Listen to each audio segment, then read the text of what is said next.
Welcome to episode 185 of the Corey Shepherd podcast. Glad to have you here and glad to have you back. If it's your first time, welcome on board. If it's your first time, right, let me start so. Sometimes it'll start kind of off, you know, and this week we had to start with a cleanup on aisle 4.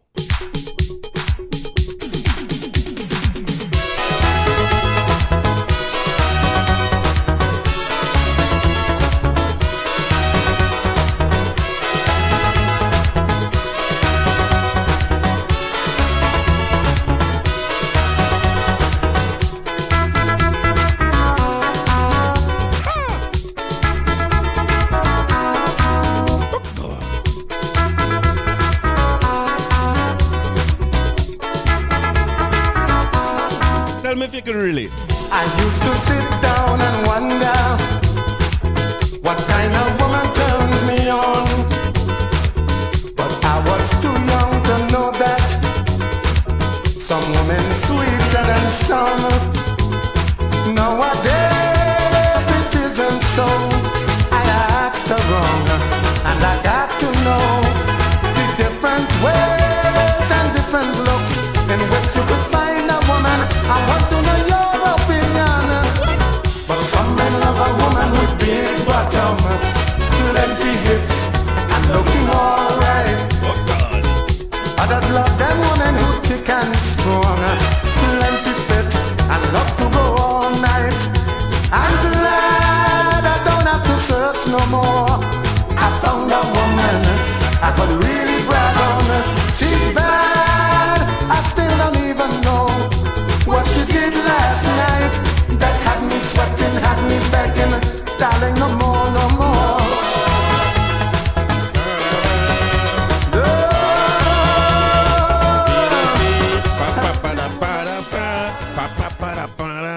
If you're in Trinidad, right?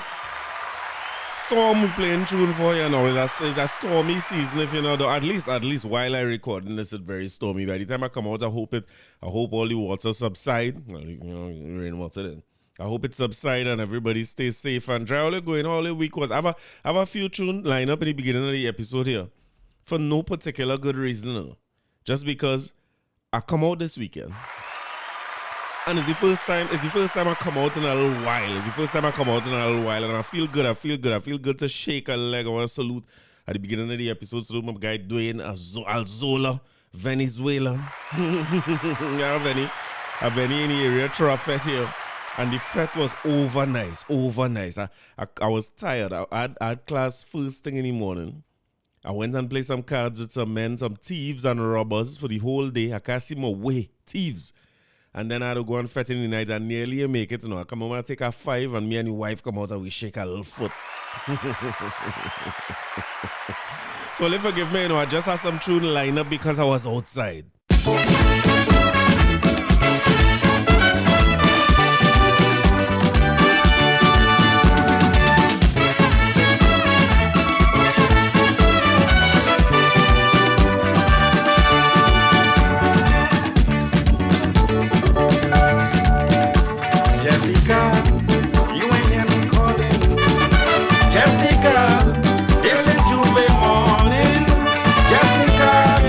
You're making a big mistake.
That was the voice of the man they call Power.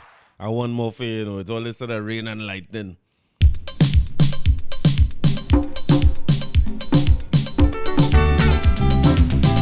They say, wait a fire, it a smoke. And wait a lightning, wait a.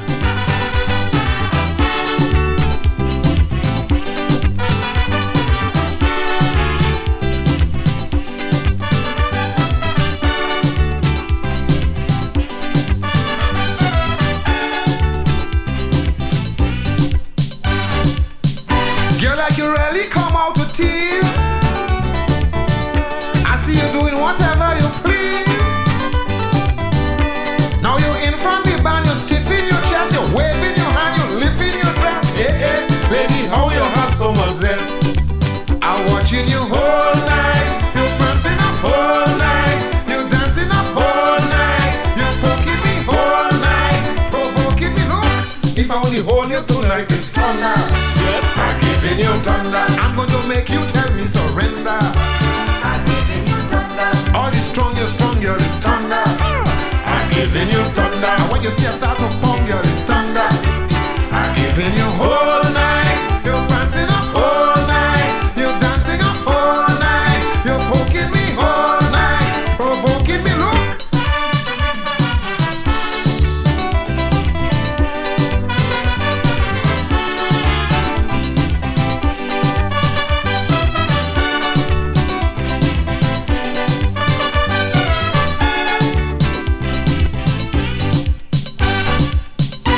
By the way you're moving your waist, like it's my head you're out of chest. Now you're swinging in front, you're flinging behind. You're making me want to hold on and whine. Hey, hey, lady, why you're chasing my mind? I'm watching you whole night. You're prancing up whole night. You're dancing up whole night. You're poking me whole night. Provoking me, look. If I only hold you tonight, it's thunder. I'm giving you thunder. I'm going to make you watch me and wonder. I'm giving you thunder. All the best you want to bet, girl, is thunder. I'm giving you thunder. And when you see a Lego Hamlet, it's thunder. I'm giving you whole night. You're prancing up whole night. You're dancing up whole night. You're poking me whole night. Provoking me, look.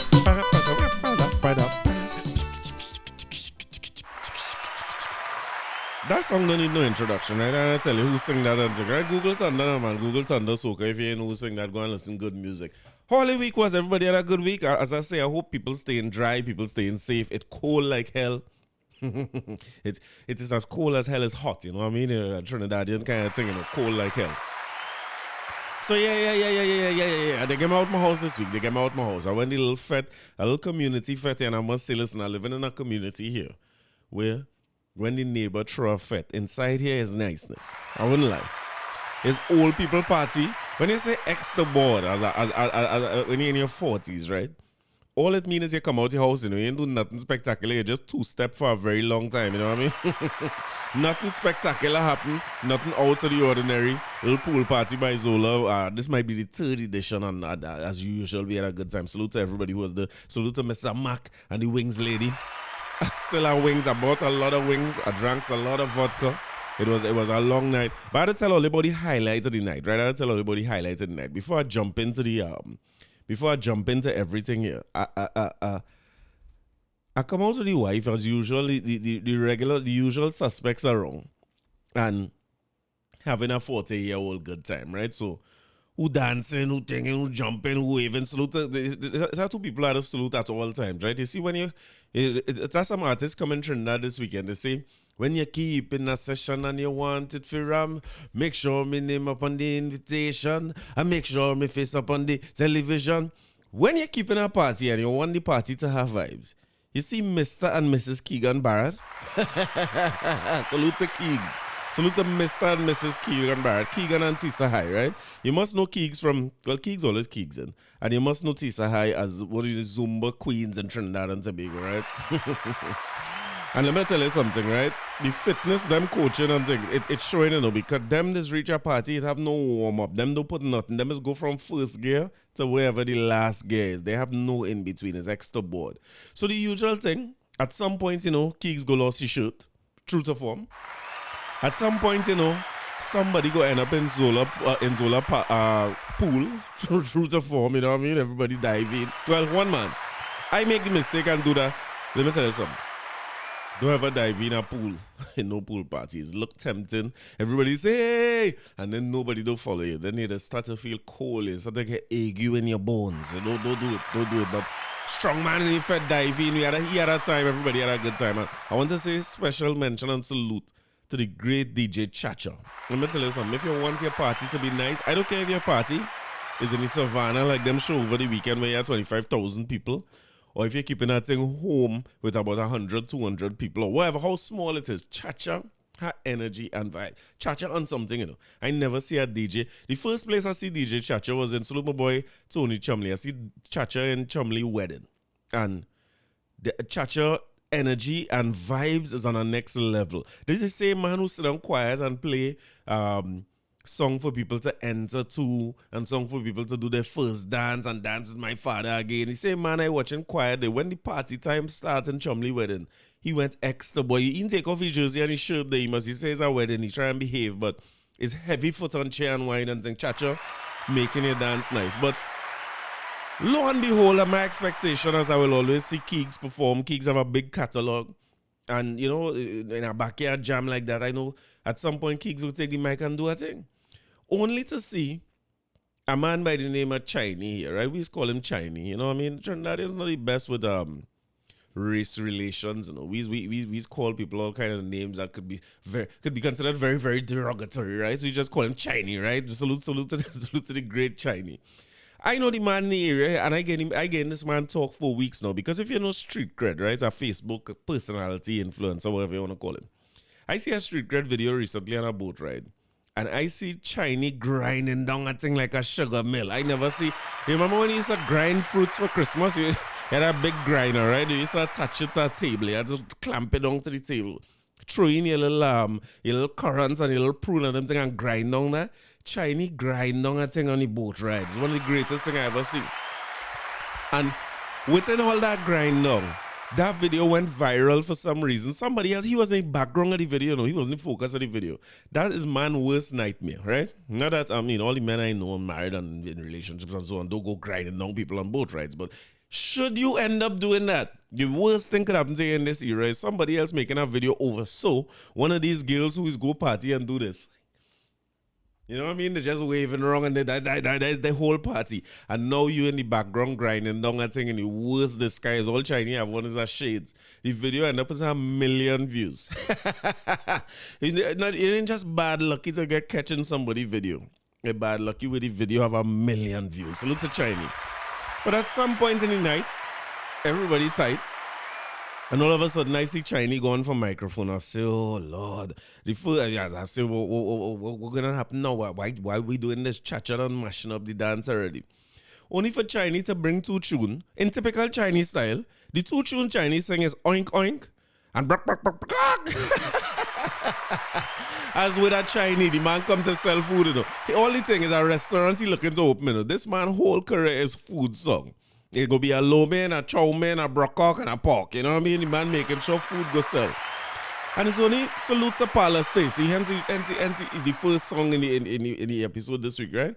But Paula Stacey had to tell me, she said, Corey, you don't know Chynee? She said, Chynee win Soca Star. I say, hey, Tom drunk, but Tom no fool. Chopping this and tell him about Chynee. I say, you ever see Chynee play football? Like, if that has something to do with something, right? But she said Chynee win Soca Star. Say what foolishness is you telling me?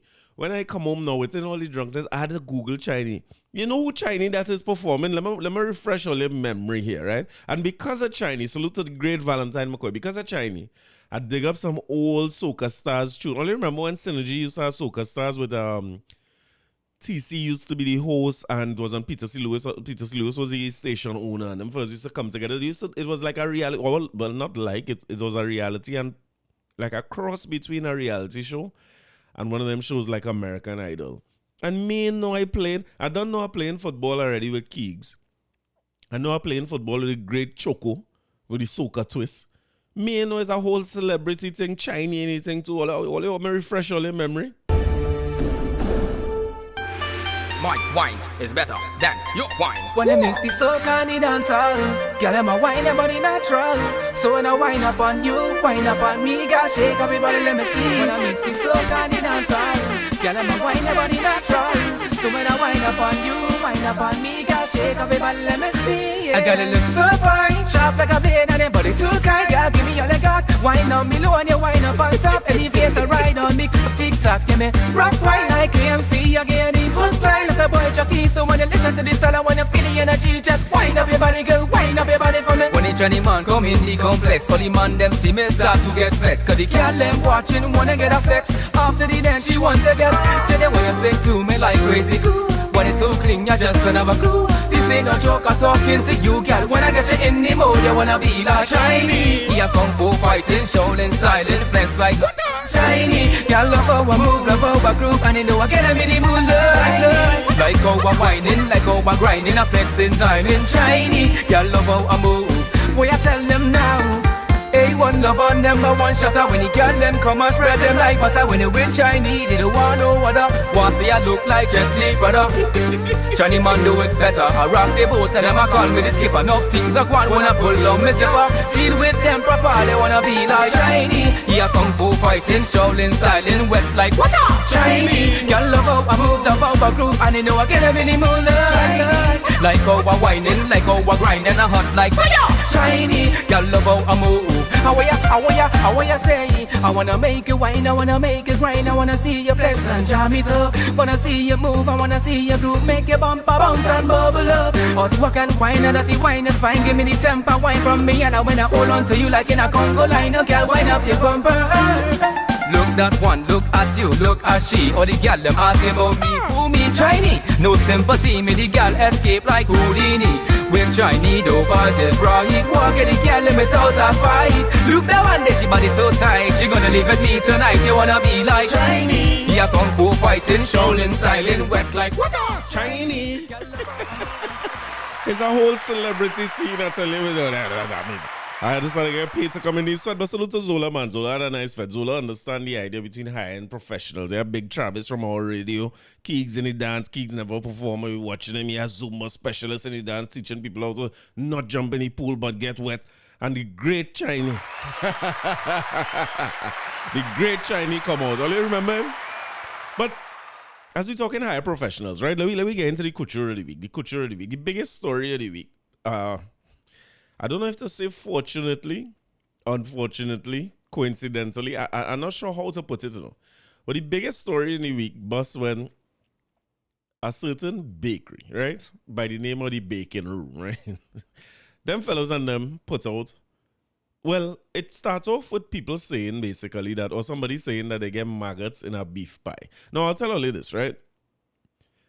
My iron constitution, I not like certain people who living in this house. My constitution is steel, cast iron. I could eat wherever, except KFC and doubles. Here's International Doubles Day.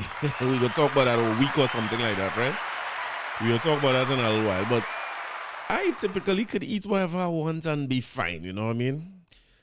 But and few things has really turned my stomach and bother me. But this story, I don't know if people follow it, right? If it wasn't in Trinidad or you're under rock, the Baking Room is a business. They say is in St. James, right? Which I don't really too believe that, you know what I mean? I'm so sure about that. But I know it more or less as a place online because I think, if I'm not mistaken, it's like when you're on Food Drop. For those of you who are abroad, like the local Uber Eats is Food Drop, right? Or We Eat or something like that. And this Baking Room thing has come up all the time. So I always check in it and I say, you know what? It would be nice to get some bread delivered instead of people calling you to tell you about bring on bread when you come in and them kind of thing. And the pastries, and I for some reason, I like beef pies a lot, right? I love myself a good beef pie. I hate when you're walking through. So when you come, you know what's happened to me a lot when I'm paranging and then I reach Independence Square, I drive back down the road. And I say, right, let me stop and get 2 beef pie up in me. And then you open it and the pie and no beef whatsoever. Sour like lime. But any kind of thing, I like arepas, all them different things, right? And I'm watching this story where somebody buy the beef pie or order the beef pie from Baking Room. And when they open it, it have big, fat, alive and well maggots. I know you've always seen this before, but this, even talking about it now, crawling my blood a little bit because no. I wondering if when I buy, cause I had the bad habit of just buying things. I just go in place I don't know nothing about, go and buy, just eat whatever. You have to start to open your food now and check and them kind of thing. And not on baking room necessarily alone. Maybe just everywhere, because the truth is if you have a food business, things could happen. That's the truth about it. And I could expand that to say once you have a business, any kind of business, once you open to the public, things just happen, right? And coincidentally, these are things we talk about in marketing class and when I doing courses on marketing, whether at bachelor's or master's level. They have a part of marketing that's called promotions, right? Where it's about communicating to the public, right? What people know as marketing communications. And social media communications becoming more and more important because this is a way that we as consumers get to interact directly with the... I had to take this marketing off the screen. I have it in front of my head, but yeah. That's a way to get we as consumers to connect directly with businesses. And it's the same thing. Businesses, artists, anybody who has something to sell could connect with people directly is a great thing. Think about it. I have to, in me building the podcast and reaching out to Oli and talking to Oli every Tuesday, is really, you're coming directly to me. 20, 30 years ago, we wouldn't be able to do this. I'd have to stand up outside a radio station and try to get work and see if they will hire me because they had gatekeepers who is decide who going to come on, who going to get on or not get on. Now, anybody could pick up a mic and have a show. I could do potentially. You don't have to listen to the morning shows anymore. Potentially, somebody could come up and do a morning show from 6 to 9 every morning and make it available or do it live for people who on their morning commute and replace morning radio. So it's one of the better things of the social media era is the idea of going direct to consumer. And that's the thing too. Like now, you're going to Baking Room, whether they have a big brand name or big advertising like the big boys in the country. Don't matter, you see them on a food drop app.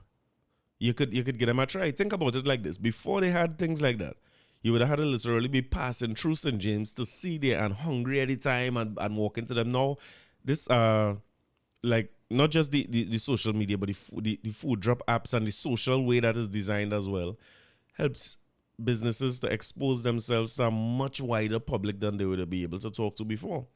But one of the points that I make to students all the time is a couple of things, right? It does not matter. Before, when you talk about marketing, you used to talk about the target audience, right? And try to talk directly to your target audience and tailor your messages to them. That's still an important message in marketing today. But the issue is this. Everything that you communicate gets seen by everyone. Your competitors, your suppliers, people you supply, everybody sees it, including customers who may not have ever bought from you or be interested in you at all. You're in the public space, more so than we've ever been before. So you have to be careful about how you communicate. The other things I usually tell students is the internet is written in ink. There's no erasing it. Nothing disappears. Everything is a cycle. We in our 40s now, and I can imagine for our parents, right? When they see the things that we surprised at and we find out and we talk about, even some of the things I talk about in this podcast, I talk about, and it's song like a revelation to me. And my mother lived through that 100 times before. Our parents see them things many, many times.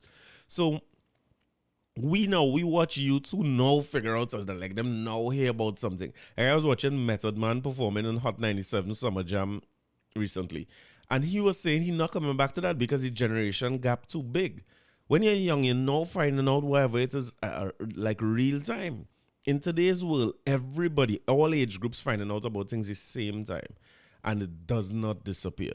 This baking room story is going to come back up in some years from now because some other company inevitably will make a mistake like this. And people will say, hey, all the baking room, the pies and them, Trinidad is unforgiving. They're unforgiving.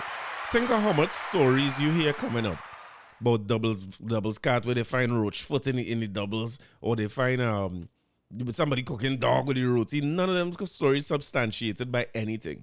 And some of them led to businesses having to close down. I always remember my grandfather telling me a story about two roti shops in South competing next to one another. And one of them, he can't keep up. I don't know if it's the price better, the roti better, whatever it is, he now next door have crowd and he had no crowd. And he pays somebody to come with a dead dog. And he hides a prime time, lunchtime crowd. He walk in with the dog and dress on the dog on the counter. He say, boss, look the thing I bring for you. Bam! people run out of the shop, and from that then on, he known as a man who cooking dog, and then people start to come next door. Marketing is a brutal thing, you have to sell your wares how you sell your wares, yes? So, another thing, because of this era, how fast news gets around, how visceral the reaction could be, because everybody reacting to this baking room thing. I never buy nothing from baking room. Plenty of the people I talking to never buy nothing from baking room either. But now we have our opinion about them. Maybe they're more known now than they were ever known before. Like, I should have asked people if they had ever heard about them before. I was asking kind of like if they ever buy anything, but they say it would be interesting to hear how much people knew about them at all. But now they're in the limelight for a bad reason. And one of the things that we talk about is, we used to call it public relations back in the day. Now it falls as kind of like marketing communications. In other words, how do you communicate with your publics? I remember talking about it in a much more tragic situation, right? So I'm not comparing the two, but I remember when we had the Paria incident. Is it Paria, the people name who take over BakeryTreatz? That incident where 4 guys, I think it was either 3 or 4 guys had lost their life back then. Still ongoing, right? You saw real poor communications come out after that happened. That is a tragedy. And the way it was handled from a communication standpoint was real poor. So I was kind of looking at this to try to see, okay, what are they going to do? Because you have to say something. And I was hoping to go out there and deny it, because the person did a video showing where they buy this thing, and when they open it, what is this see? Now, that is courtroom or settlement and them kind of things coming in that, right? Because you put me in danger of my life, you put me through stress and trauma, having bitten into this thing, you know what I mean, from buying from you. So that's one situation you have to deal with that customer who went through that. But you also had to get your people to come out and say something about this, communicate to people something about it. Now, the first piece of communication I saw, it came out and they basically said this is the first time anything like this ever happened, and they apologize and they will relook at the systems, and I'll read it and I'll point out some things here that was like, I'm advising on some, right? Hire professionals. They have professional communications people who will help you with these things. It's not, this is egregious, right? You sell somebody a pie with maggots in it. Part of your marketing angle or your competitive difference is how you're fresh, you know what I mean? Everything fresh. It cannot be, clearly your stuff not fresh, right? And a marketing professional could help you respond to this. And you're going to need some other kind of consultants to help you get your process right, so that you're not selling stale or spoiled products to people, especially when you're dealing with food where that could poison somebody, right? But let me read this press release. Public statement from the baking room. Well, kudos to them for not denying it, because that would be bad. That woman would have pulled out receipts and make a video, then you would have had a shutdown, right? But I reading from the Instagram page. The management and staff of the baking room are deeply saddened and shocked by the recent incident involving one of our products as depicted in the video circulating on social media. We take this matter very seriously, and we are committed to addressing it with the utmost urgency and transparency. Maybe they could have stopped it. I'm not a communications professional, right? But maybe they could have stopped it. They went on to say, first and foremost, we extend our sincere apologies to the customer who experienced this distressing incident. I think we all experienced a distressing incident. Just watching her do that, I think everybody was distressed. We thank them for bringing the matter to our attention and wish to assure them and the public that upon learning of this, we immediately launch a thorough investigation. The health and safety and satisfaction of our customers are our top priorities, and we are devastated this has occurred. Our bakery opened during the COVID-19 pandemic under the strictest of health protocols, and we have consistently maintained the highest standards of cleanliness. All our pastries are baked fresh daily, and this is the first isolated incident of this nature in our history. I don't know what they mean by first isolated incident. You see, the words matter, you know. You had to hire professionals. But let me step back from that first isolated incident thing. They say they operate during COVID. They have the highest standards, and they maintaining that they have consistently maintained the highest standards of cleanliness, and the pastries are baked fresh daily. Tell me which one of them two things all you believe. Do you all believe that they have the highest standards of cleanliness? I do not. Do you all believe that the pastries bake fresh daily? I don't.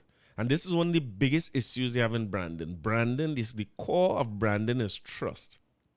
When you do things that cause your customers to distrust the words that you're saying or distrust the actions that you're taking, it's a rough road to come back from. So maybe if you're saying you're addressing it with utmost urgency and transparency, and then a few sentences later you're saying all your pastries are baked fresh daily, I don't understand where living maggots come from in something that bake fresh daily. It's not adding up. It's not true. We are working closely with our suppliers and staff to this is the supplier. Whoever bring the beef, bring it. So we are working closely with our suppliers, and these are super maggots, you know what I mean? That take that heat in that baking. It ain't easy. We are working closely with our suppliers and staff to identify the source of contamination and ensure that such an incident never occurs again. In the meantime, we've taken the following immediate actions. Removal of products. We have removed all meat pastries and any other potentially affected products from our shelves. Enhanced inspections on sanitization. Our facilities are currently undergoing enhanced inspections and cleaning procedures. Supplier review. We are conducting a comprehensive review of our supply chain to verify the quality and safety of all ingredients used in our products and to identify any failures that could have contributed to this isolated incident. Staff training. We are implementing immediate and additional training for all staff on food and safety and handling procedures and our customer service policies. So our valued customers and community, we deeply regret the distress this incident had caused. We understand the trust of our customers. We understand the trust our customers place in us, do you? And we are committed to restoring that trust. We appreciate your support and understanding as we work diligently to resolve this matter. For any customers who have concerns or questions, please reach out to us. The number is 230-6521. Call them, order pies, you know what I mean? I'll tell you this, right, before I get into this any further. I don't like to see businesses go through these kind of things. I think this is enormously difficult to recover from when you're dealing with food. And I hope that whatever happened, they have enough of a loyal customer base to go through this and survive it and come out good on the next side. I was talking in class this weekend and somebody had asked a good question or raised a good point. They say, like, if it was KFC, this would have never happened. And it's true. But it's not because it would not be an incident. It would have been because KFC brand's so strong and they have delivered so well and consistently over so many years that they don't have to release something saying it's an isolated incident. Your purchase history from KFC will tell you that that is an isolated incident. You forget all the theory and thing, right? If KFC sell a piece of spoiled chicken and that go viral tomorrow, I'm not saying their sales wouldn't dip, but they will be under no threat of losing their business. They will still continue to operate for decades to come. Because what you will do subconsciously is look at, I've bought KFC for the last 40-something years. It's clear, right? You can see it on me. You never had an incident like this, and you're also going to think that, hey, I will never have an incident like that. The next time you look to order KFC, you'll say, boy, let me get them maggots on them some time, you know what I mean? let me get them to fix up with Rentokil or Terminex or one of them, and when they're done that, we go order. So they might take a little bit of a dip, but from the time them come and pour out a wing special, mankind going and chance it. Yes, we go check it good and see if it have anything in it, and we going down in that. So I'm wishing the people at Baking Room the best.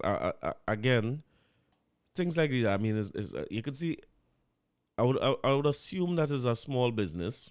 They seem very, very young as well, so they might not have had enough time. Well, they clearly don't have enough time and scope to strengthen the brand as much as somebody like KFC. KFC will also have professional people release a statement on this, right? They're not going to take any chances with that. They are going to protect the brand both locally and globally. They're not going to play these games. So I'm not sure if Baking Room, they maybe try to write this themselves or they didn't get the professional help, or sometimes business small and they can't afford the best people to do it. But this press release wasn't it.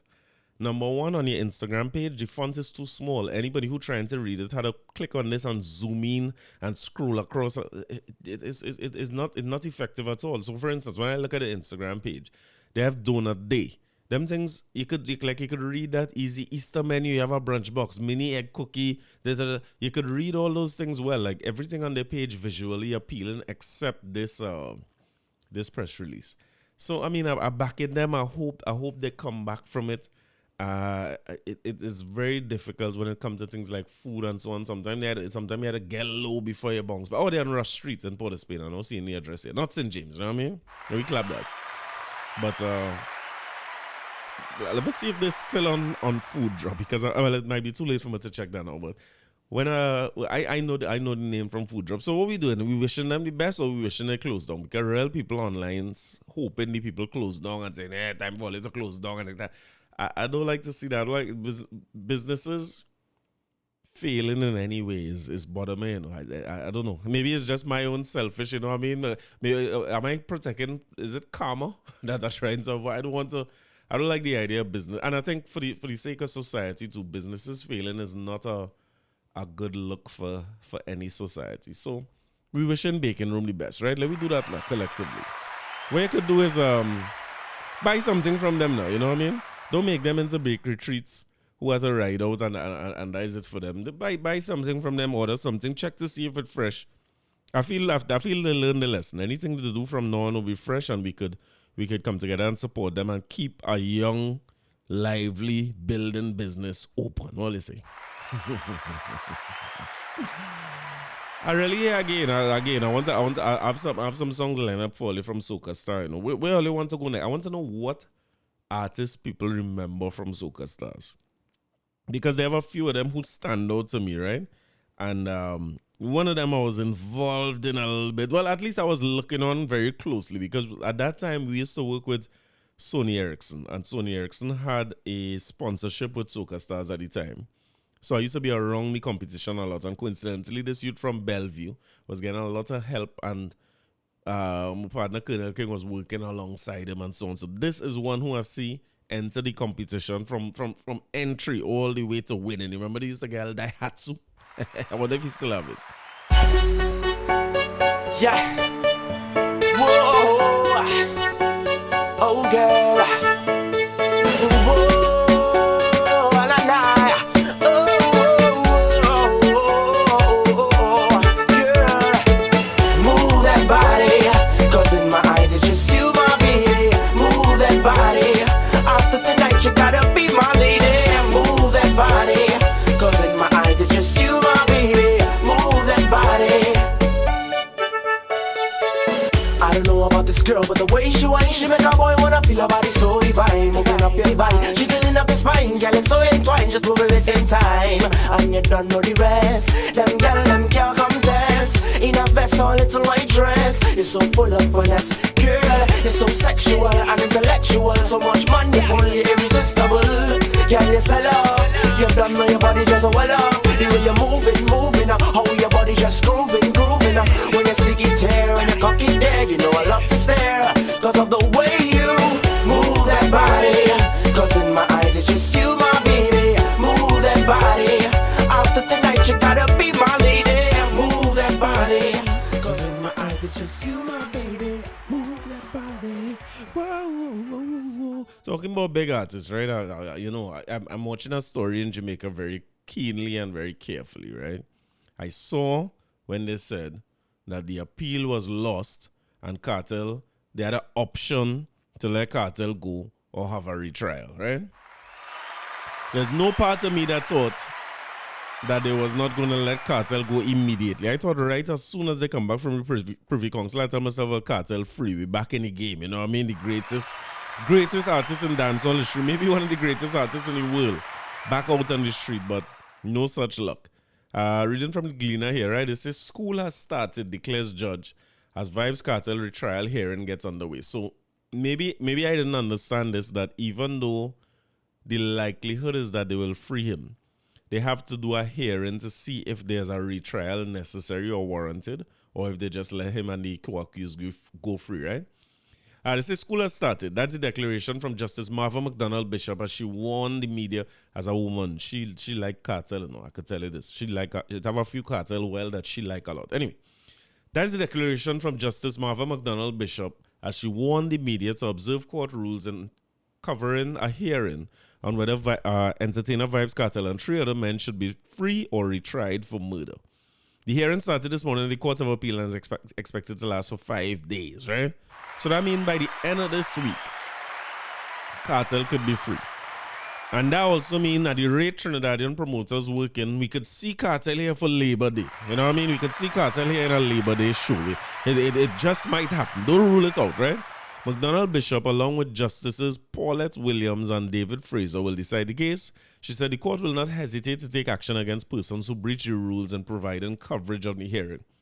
Oh, in Trinidad, it can't do me nothing.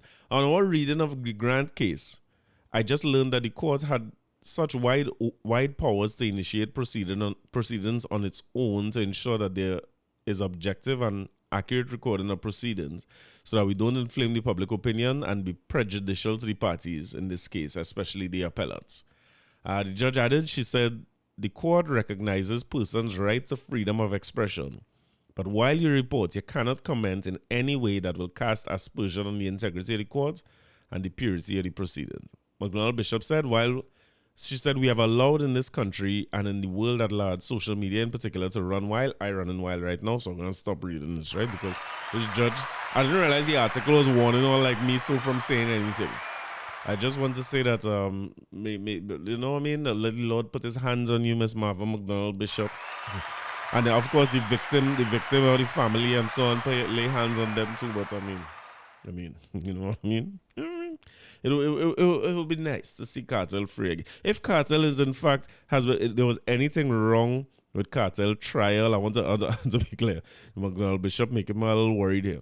If there was anything wrong in the way he was tried, or if he's found to be innocent or not guilty or anything like that, I would love to see Kartel free again. For my own selfish reasons, of course, because when Kartel was in, there was a show Kartel had in Zen, where them days, salute to Chinese Laundry. Chinese Laundry, them times used to do a concert series in Zen. It's almost like it could be like a Sunday night. And this is what concerts need to come to, right? I'll come into that in a little bit. But concerts now with people who have Kartel on them age and era, they're attracting people who's 30-something, 40-something years old. Even back then, Laundry had the insight to use Zen to do shows and not have any supporting artists. No set of cast, no openers or anything like that. All you're hearing basically is DJs playing, and then at about, I want to say either 11 p.m. or 1 o'clock in the morning, the artists used to come on without fail. It had no delays. It had no sort of standing around and waiting and things. You're partying, and then when the time reach, the artists coming on. I saw Bounty Killer perform there night. I saw Tony Mataran and I saw Kartel. And I'll tell you, that Kartel and Zen is one of the greatest shows I've ever seen. One of the greatest. They just performing the DJ, right? Them and the DJ alone. So no band and all that. But Kartel is one of the best performers they ever had. So it's me really selfishly hoping that Kartel out here. But in the spirit of Martha McDonald Bishop, if she says school just started, it's only right. What I tell you no? Gaza thing. Ting-a-ling-a-ling. Yada foreign kick up. Broke wine. Sing. Ting-a-ling-a-ling. School bell ring. Tell them a fight for teacher something. Ting-a-ling-a-ling. Dance on a swing. Knife and fork a fight for dumpling. Booyaka, booyaka, if you do the wrong thing. My skin off the ground span another man's skin too. Go the middle, shake up your property. Wine up your body, your boss, your cockatty. Yes. Go the middle, shake up your property. Wine up your body, your boss, your cockatty. You see, bubble in a dance, give them the wine. You see, cock out your foot, girl, wine your body. You see, if a girl can't wine, she no fit carry. You see, pop bossy style when you see your matey. You see, you make look like she a Bugs Bunny. You see, she a cartoon when you see her say, hey, girl a get the loving, you a get the money. You see, jump up, cause you full of quality. Trail a load of money, man, be your daily. So me good body, girl, them represent for ya, the girl, them. What about the Portmore, girl, them? And the Kingston, girl, them represent for y'all country, girl, them. And me Caribbean, girl, them. I gas of the little kids, them sing. What them sing? Ting-a-ling-a-ling, school bell ring. Girl, them a fight for teacher something. Ting-a-ling-a-ling, school bell ring. Knife and fork a fight for dumpling. It's only right that we play the original, right? What to tell them? It's a Shabba thing. Suckling sing. Yard of foreign kick up. Broke wine. Sing. Ting-a-ling-a-ling. Sing. Dance silent swing. Sing. DJ ears stuck up in the ear boom rhythm. Sing. Ting-a-ling-a-ling. Sing. Gold bell a ring. Sing. Knife and fork a fight for dumpling. Booyaka, booyaka. Can't for Shabba ranking, Shabba ranks disappear with another man change. So them are the done to the beast, we have the key, put the down to the key and turn them in a donkey. Yes, them are the done to the beast, we have the key, put the down to the key and turn them in a donkey. Who they think they are? Yes, they can't allow me. I am the general in the DJ army. With not only I am cross all the thing. And set all the girl them tickle fancy. And anywhere we go, girl gone crazy. Listen, ding-a-ling-a-ling, school bell a ring, knife and fork a fight for dumpling. Quick, come for Shabba ranking disappear with you another man chin. So them are the done to the biz, we have the key, put it down to the key and turn them in a donkey. Them are the done to the biz, we have the key, put it down to the key and turn them in a donkey. You see, reggae dance all it comprise of wine. You see, now come your phone, girl, wine your body. You see, if you can wine, you hold your man and interrick. You see, what your style when you see your mate. You see, you a try dress but your mate not ready. You see, your mate look like she a Bugs Bunny. You see, she a cartoon and she not ready. Girl, I get the loving, you I get the money. You see, come pop cars, they full of quality. Till a lot of girls, them got crazy. How with the great Barbie girls, them like Jamaican girls, them and the American girls, them and the English girls, them. What about Canadian girls, them? All the Japanese girls, them. The Caribbean girls, them. You should hear little children sing. When them sing, sing-a-ling-a-ling, dance a ling swing. DJ S cock up on him, hip boom rhythm, ting-a-ling-a-ling, school bell ring. Well, I went out weekend. I went a little show. I went and see Chynee. I understand that people went in the Savannah. Wait, I was in Savannah to see big show, World of Reggae. So back to back in Trinidad, right? We had one weekend where we had Super Cat and the likes having a big show last week. I think it was Super Cat, Collie Buds. Who else I missed there? And this weekend, I saw Maxi Priest, Shabba, Anthony B, Jamaican, right? The kind of thing where I would have never missed. So you know how much I beg my parents. Let me tell you what used to happen home by me, right? I know if I ask my mother to go, I could be getting blank, right? And I get blank on two levels because number one, I need permission to go, and then I need money. So she used to have a kind of thing where she would tell me go, but I broke into teeth. So what I used to do, I start my grandmother. I say, "Hey, mother, it's our show." I say, "Mother, it's our show, girl, thing in Savannah." Da, da, da. Mother go hit my 100, 200 or something. Them days $80 for ticket and them kind of thing too. So once I get 100 and I could go in, I don't drink nothing. I go in, the show is dry mouth whole night. And again, to see my favorite artists, I went to a good bit of shows. Matter of fact, over the last 2 weekends, I think I see all these people perform live, you know. Not Collie Buds, but Jamaican, Shabba, Maxi Priest, Super Cat, Anthony B for sure. I see all of them live over the years. And I'll tell you this, right? One of the best shows, if you ask people from the back in the day, what was the best show they ever went? It will be many people will tell you it's Barrington Levy, right? Because when Barrington Levy come here, that was one of the first artists I hear sing exactly like the record and mash up that stadium. And I will tell you too that General Grant take that show too. Because General Grant was one of the openers for that show. And General Grant, I always talk about General Grant coming on the stage, and them days Terra Fabulous had that song, Gangsta is Purple. Show me uno and hello Richard. You remember that? And General Grant freestyle over that rhythm for a while. Listen, mash up this stadium. And then there's heavy caps, gunman busting, and wicked suit. Now was at the front time, right? But the show was over the weekend. And I heard a lot of complaints from a lot of geriatrics, a lot of 30 pluses and 40 pluses is complaining because they went there and stand up the whole night and their back hurts and they can't function, and artists coming 2-3 in the morning. I heard Blaze and Miles this morning, and this is what I've been saying for the longest while. I say it, and I say I wasn't going back none of them things, you know. But I went and see King Addies in Songforge, and I ended up deaf, dumb, and blind from all that noise in Songforge, and that I was staying up in the night. I can't do that again. I don't understand why. We're talking about baking room, right? And the idea of marketing, people having a target audience. The first thing you must understand when you're running a business is who you're trying to sell to. And if you understand their problems, you could come up with a good little business idea, you know, because all the problems, them have them looking for solution. I think people my age still would like to see a little Shabba, a little Maxi Priest, certainly Kartel and them thing, right? But you had to start them shows early. You cannot be keeping people like me out that hour. You know how much sleep I had to sleep in the day to say I going out 10, 11, 12 in the night to wait for artists to come on, and man coming on 2 o'clock anymore. You can't do it no more. A matter of fact, from the clips I see, even the artists them bringing can't do it no more because Shabba energy. You see the sleeping Shabba eye while you like, all these old people late in the night. Them kind of show could start going back to laundry and zen. And even now I'm thinking about that was starting kind of late.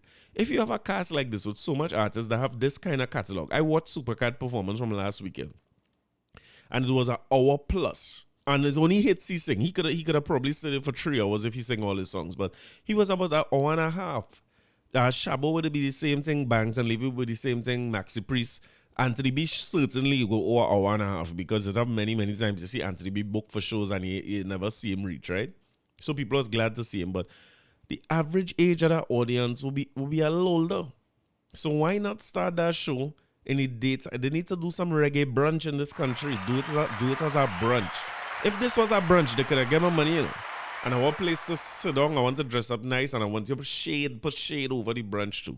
And I'm willing to stand up there or sit down and listen to Shabba or Maxi Priest. I can listen to them whole night, but I'm not going in the Savannah to stand up there anyhow. Newsday, Jonathan Ramnanan Singh said, for the second time in a week, Trinidad and Tobago's youth were encouraged to turn away from violence and criminal activity by one of Jamaica's top reggae ambassadors. Anthony B. Keith Blair made an open plea to the nation's young people to stop killing each other. I went to Lola meet Anthony B. in Bembe Thursdays at time, and I met Anthony B. at time. Talk to me nicely.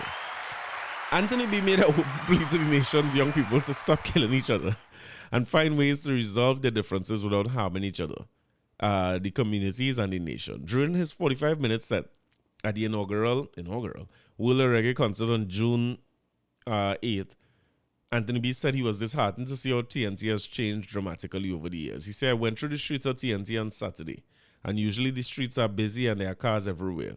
But there's a fear in the country and we had to talk about it. That's not TNT. He said, when I come to TNT in the 90s, the only kind of murder there was husband and wife, jealous sweethearts. We never know about no bad man, no gangster. The late Garnet Silk said Trinidad is like heaven.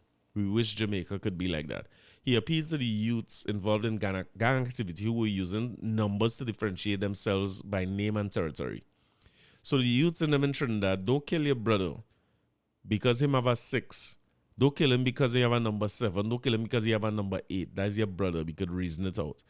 If you step on my toe and we reason it out, you're still alive. But if I kill you and tomorrow you want to say sorry, you're dead already. The veteran crooner also urged them to stay clear of artists and music which incite violence in their lyrics. His appeal drew a resounding applause and cheers of support from the thousands of patrons who kept the faith that the heavens would not open on their night of relaxing reggae music. Anthony B. made clear his intention from early as he opened his set with Mr. Heartless, so they break it down the set list, right? Anthony B. is one of the greatest performers in reggae music. I would say, from my little bit of time in Jamaica, I have Anthony B. as underrated a little bit because while I was there, they didn't have shows like Rebel Salute and those kind of things, right? But the few big shows I went, like Champions in Action and thing, we wasn't seeing artists like Anthony B. like that. As a matter of fact, maybe I went at an odd time, to be honest, or odd era in dancehall or reggae music, or maybe it's just choices of the places I was going. But it was easier for us to see like Ken Booth and John Holt and them at the time where they would have big shows for independents and they would perform. But you wouldn't really see somebody like Anthony B. And maybe he was touring Europe or living abroad, you never know. But he's one of the greatest performers in dancehall music. His level of energy. And it was great to see that level of energy. Still, I mean, how he stays so fit over the years. I even saw him on Sonny Bling had a boat ride where Anthony B. came on and performed. And that was I find it was refreshing to see. Maybe a boat ride and them thing could work for me too. I want to tell the promoters something that I probably shouldn't say too, right? The little youth who was asking his grandmother for money and to get $100 and thing, right? to go to these shows. I'm talking just about me. I'm talking about the any one of the youths who was doing that and was struggling when we was 17, 18, 19, 20. These fellas have a little bit of money now, no? You don't have to do these shows for 10,000 people to make money again. You know, you could actually up your price, make the thing more comfortable, make it at a better time where that little boy now who them are little boy now asking them for money for V-Bucks and them kind of thing. They will pay a little more. They will pay the little extra if you find the right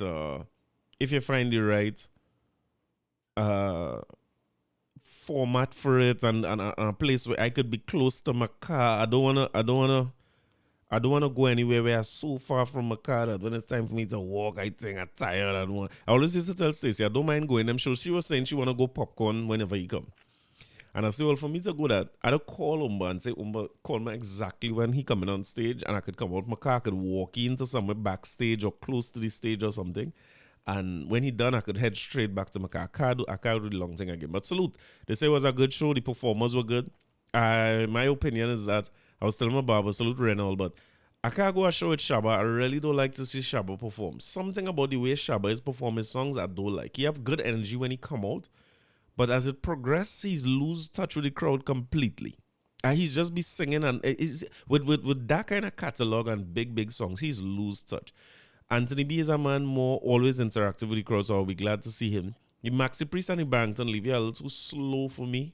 Not that I wouldn't want to see them perform, but why do somebody please just get Barrington Levy to come and nap up and do a show where he could sing his whole catalog. We don't need no set of supporting acts. Barrington Levy, I know he going through some wellness issues and things, so we wish him the best with his health and so on, but he have enough catalog to come to Napa to do 2-3 hours where I could read his show for 8 o'clock. He started singing and by 10:30, 11 o'clock, let me David Rudder, some of these artists. We could David Rudder, Maxi Priest, we could David Rudder, Barrington Levy, and I think I will have a much better show. Maybe we could David Rudder, Shabba too, and I could sit down and listen to Shabba, but I'm really happy about the appeal that Anthony B made, and the other artist that did it, Ramnan Ansing was referring to, was Sizzler the week before. Right? But before I go on to Sizzler, well, a few things. Sizzler was telling the gangs basically form themselves into non-profit organizations. I find it's two good messages, especially because going back to my grandmother again, I always remember her talking about Jamaica as if Jamaica, the violence and the danger of Jamaica. And I always, as Trinidad get the crime situation started right, she used to say, here coming just like Jamaica. And now you're hearing it more and more from even the Jamaican artists who would have toured here from the early 90s all the way to now, right? 30 years are coming here. And they seeing the same thing. They seeing the gangs. Anthony B know the gang numbers and the names. And these fellas don't just come here and perform. A lot of them go into the inner cities, they know the place. Anthony B and them know here. So, as a matter of fact, when Jackie here, Jackie is be all down south. Jackie know people. He have his own relationships and his people in Trinidad. Sizzler. One morning I come out my place and Sizzler was driving one of them slingshot thing right around the area here. They have a fellow here who's a producer. So they know the community, so they're seeing it. So Sizzler made a special appeal to them. And it's funny to see it from the perspective as an adult looking at youths now, because we were all youths who was on the block and had choices to make, right? We had choices to make. We could have choose to 6, 7, and 8, and 9 myself instead of going and study or learn a craft or learn a skill or something like that. We all had those choices. We was outside. And the thing about it is, like, as a youth then, I feel like Sizzler and Anthony B and them fellas, they helped me make that choice to go UE and them things. And they have a few songs I line up here from these fellas where so I always remember my partner Damien. He used to have a deck boy and play cassettes and play reggae and thing. And just listening to some of the lyrics in those, they used to call it conscious music, right? And the word conscious didn't mean anything to me at the time. It was more just a genre of music. They say conscious. But when you listen to the lyrics and think, the lyrics cause you to connect with something deeper, to connect with even your blackness, to say, well, listen, you have pride in being black and ambition and trying to become a better black person in society. Them fellas was very Afro-conscious, very conscious of the progress you make as a society, conscious of the God that you serve and the way that you live and the way that you treat your parents and the way that you treat women and the way that you treat your children. And the thing that is odd now, right, is that not that they shouldn't come here and make the appeal, but they're making the appeal to the same people who listen to them and find an escape out of that or stay away from a certain life, right? In other words, They come in these concerts, but they preaching to the choir. They pushing an open door. You're preaching to the converted. Because we passed that. I doubt anybody now when if you join 6 and 7 and 8 and 9 at my age, you need a bull pistol and 2 cats and 9 tail. It's youths. And I don't know young people music good enough to make, I don't want to pronounce on them, but it makes me wonder, like, who are the people who send the messages? I was talking to my little sister this week. Oh, by the way, somebody tell me I don't give updates on my little sister. She's doing good. She's coming along. She's progressing. Salute to Dana. But she was telling me about music, and she was talking about K-Lion. When you hear these youths talk about K-Lion, he passed away, right? Medical issue, no violence. But it seemed as though he was one of the voices of reason, and you hear, even in the Christmas videos, you hear them talking about K-Lion was bringing numbers together, right? Bringing Rasta City and Muslim together and that kind of thing. And unifying music then, and telling you that you have a bigger purpose in life than killing your brother and them types of things. I wonder how many of those types of artists they have now that's sending those kind of messages, because I could pinpoint songs by these fellas that save me throughout different parts of my life, save me from looking at life a certain way, or even looking at your peers differently because of the choices they make and so on. So let me start with the Anthony B one, right? And I saw him perform this on Sonny Bling Boat Ride. It's such a powerful song. I and I defend the down first is a must. You don't need a I and I fight now fuss. Cause everything them say them rightful won't belong to us. My father don't tell I and I everything shall fall to I and I is a must. So Babylon set the liberty every day another one bite the dust. My lord, you don't have to say you're sorry for all the wrongs that you have done. I don't want to hear sad story, cause the damage already done. Oh, the damage already done. Broken bones and wounds need tender repair. Hang on, brother man, don't despair. Hold on. Although we forgive 7 times 7, still the damage already done. So much damage already done. Stop and listen a while to meditation style, going straight to your mind, through your wicked and wild. Only way you can deal with these vibes is to free up your soul and mind. Yaga, yaga, yaga, yaga, yo. You don't have to say you're sorry for all the wrongs that you have done. I don't want to hear sad story, cause the damage already done. Oh, the damage already done. Everybody wants their peace of mind, trying to justify how they deal with mankind. Sometimes I wonder how they sleep at night time when all the damage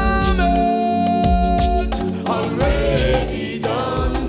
Oh, the damage Already done.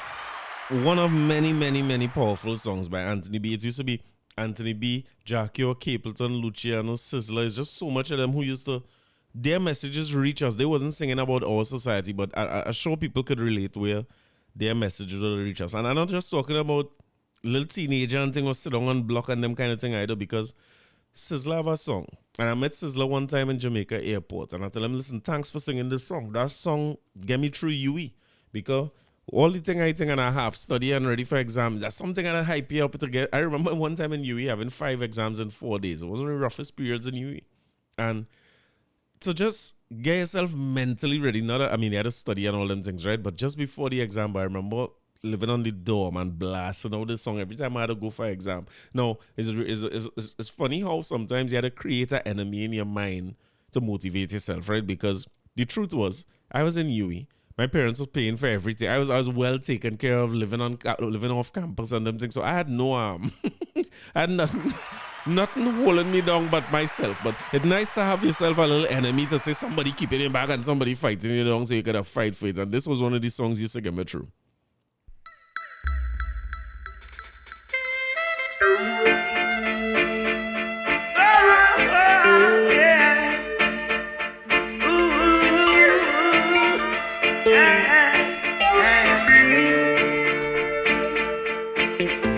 They can't keep a good man down. Always keep a smile when they want me to frown.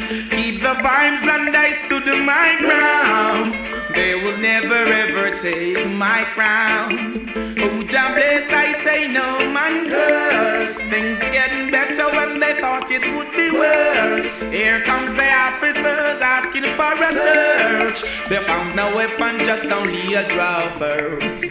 But I'm so solid as a rock, they just can't stop me now. Even when they set their traps, they just can't stop me now. People will say this and that, they just can't stop me now. Even when they set up roadblocks, they just can't stop me now. When they come with their evil thoughts, I just assume whenever they talk. I is the light into my dark. He cut and clear all my fault. They fight me without a cause, trying to make my life so hard. The King of Kings and the Lord of Lords, give it all reward. I'm so solid as a rock, they just can't stop me now. Even when they set their traps, they just can't stop me now. The truth is, nobody was trying to stop me from nothing, you know, right? Stop me damn self. But I'm glad that both Sizzla and Anthony B make that call. And as I say, it's important for somebody. Because this is the thing, right? Anybody who are wrong, they calling themselves 6, 7, 8, or 9, or whatever gang they belong to, or young people, you know what I mean? When they're young, the world is yours, you know. You're not listening to old people. And unfortunately, me, Sizzla, Anthony, all just old people, just something like old people who don't understand what's going on and don't understand what's going on the ground, and it's a waste of time. Not saying that we shouldn't continue to send the message, because there are many messages I was getting as a teenager that did not resonate with me just like last year before, you know what I mean? It's only during COVID I really understand some of the things older people at the time was trying to instill in me. But one of the parallels I saw in the States, right, is I remember, you know, Killer Mike. There's a rapper called Killer Mike, and he is a South rapper, if I'm not mistaken. I believe he's from Atlanta. But one of the things he had done, and he had a reality show, I think it was on HBO, where he had gotten the Crips to come together and do a thing called Crip Cola. Crip being one of the gangs in the States, right? And they do a Crip Cola, which is still on the market now. They sell it. So it's like he was basically saying, okay, y'all are gangs. Instead of killing one another, let we come together so we can elevate our own circumstances, because a big part of the complaint is we not nothing the government and doing nothing for we. So he was basically empowering them to say, all right, what y'all use a lot of is like, well, let's drink a lot of soft drink. All right, let me make a soft drink and put it out there. I know there's also a brand called Rap Snacks, which several rappers get endorsements with to open. I believe, maybe I'm wrong about that, right? But I believe that was affiliated with the gangs as well. So there's an opportunity here, not necessarily to become the old people who is just pull out a whip and a stick and point at people and say what they're doing wrong. But to get to them on their terms, whether it is 6, 7, 8, or 9, and show them that you're uniting for reasons that will keep all your back and keep society back. But the fact that you figure out how to unite is positive. And if we could hold on to that and help you to use that unity, just like corporations or conglomerates will come together, you could reach much, much further in life than this sort of killing one another. So, thanks to Sizzla, thanks to Anthony B, I'm hoping that they have more artists down here who are willing to play that role and say those things to those youths that is their age. But, I mean, the more you talk about the gangs, is the more everybody's get frightened, and the crime situation is in Trinidad is one where, I mean, who wouldn't be afraid or who wouldn't be worried? More and more you talk to people now, upwardly mobile people, my age, so well qualified, good experience, and them things. I was talking to a lady in the area here, a woman my age in the area here, young son, baby. And she was basically saying, you know, it sounds so sad to hear, but it's such a real statement. She was basically saying, listen, I know sort of future plans for here, you know, because the way Trinidad going now, you're wondering if you want to raise a child here. So her consideration, when she consider her future, her consideration is abroad. For her, it was Dubai specifically. She was saying, listen, better I just go Dubai. You know what I mean? I think she works in oil and gas as well. So she have the opportunity, or probably know people working there already and have avenues or openings that she see in her company that could head over there. And you're finding more and more that our community is one where, again, upwardly mobile young professionals. And two of them last year migrated and went Dubai and working over there now. Salute to them guys. But I just feel like these are the people you want to keep. That is the people that keep a society in order, turn societies around, innovate, do things, you know what I mean? Build a society into something great and keep it great. And if we're in a situation where, like I had an uncle, salute to my uncle or cousin, I think it is Ronnie, right? When I was younger, in my 20s and thing, he always used to tell me, he said, you're letting all the gangsters and them in St. James make 3 and 4 and 5 children, and all they don't want to have no children. And when all they started to have children, all they have 1, right? And it's such a real statement to me now, because you had to consider, okay, if we only make 1 and then make 5 and 6 and 7 and 8, what is the future Trinidad and Tobago we leaving our children in? All this other insurance we paying for when we gone, and this other land and house we want to invest in and make sure the children are this, and the education we paying for the children, and all them set of karate class and piano class and football and all them plans and on things you're trying to do for your child. What society we leaving them in when we gone, right? When we close we eye, where they living, where the gangsters is 8-1. You know what I mean? The 6, 7, and 8 and 9 outnumbering, no pun intended, outnumbering the good youths, pun intended, right? It's such a, it's a frightening thought when you think about that, you have young children. And if you ain't make children yet, this must be on your mind. How you pulling out? This must be on your mind. The idea that you gonna leave this world when your child grow up, where the orderly, progressive, educated, bright, skilled, well-trained are in the minority and being governed by those who 6, 7, 8, and 9 is a sad thought, you know what I mean? Just food for thought, right? And in the midst of all that, you have Russian Parry and Kamala fighting one another. Kamala looking sad, Rowley getting little kicks in the parliament. Gary Griffith, who to me the other day, along with Michaela Pandey, both said in their political parties that they will be fighting all 41 seats. It seems as though everybody's starting to jockey for a people's partnership type arrangement again, because you have Farley, who we don't know how he'll go in Tobago, or Watson if he going. I saw Kizel Jackson, if you're following her. There's a salute to Karen Etty and their Karen friend. She's forming her party and taking nominations, billboard on the highway and so on, you know what I mean? Good money in that. Good money invested there already. And Michaela Pandey as well as Gary claiming to be aiming to have full slates. While UNC election will come to a close soon and we know who gonna run them lead them into the election.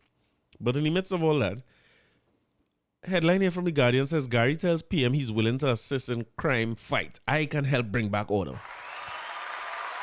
I say so. It's about time. People know Gary popularity. People love Gary Griffith, right? And from a political standpoint, it makes sense for Gary to offer himself every 2-3 months or so and let Rowley say no. Because it makes from the